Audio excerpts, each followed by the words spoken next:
Le Signal Forbes, juste au-dessus du Montant-Vert, c'est un des lieux les plus emblématiques de la vallée de Chamonix. Historiquement, la vallée de Chamonix, elle est forte et le Montant-Vert est très marqué. Les premiers guides de la vallée de Chamonix, en fait, ils ont été créés au Montant-Vert et au Signal Forbes pour emmener ces touristes anglais pour venir voir ce glacier des bois, ce Sea of Ice. On appelle ça maintenant la mer de glace. Moi, ça me fait chier de dire la mer de glace parce que ça vient des Anglais. On est butch, on va appeler ça glacier des bois. Et pourquoi glacier des bois? Parce que juste en dessous du glacier de la mer de glace, c'est le village des bois.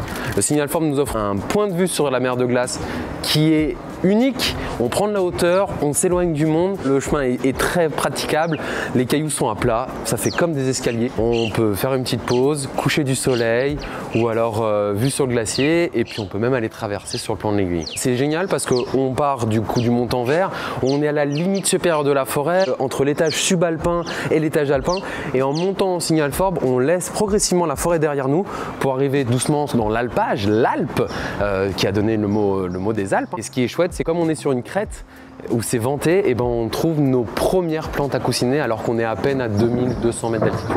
La météo change hyper vite en montagne. Hier, j'étais avec des scolaires, on a fait la matinée, j'étais en short et en t-shirt. L'après-midi, j'étais bien content d'avoir pris mon parapluie, donc ne vous faites pas avoir. Au Signal Forbes, vous avez une vue imprenable sur l'aiguille de la République parce que quand on est sur la mer de glace, elle ressemble à un bonnet phrygien.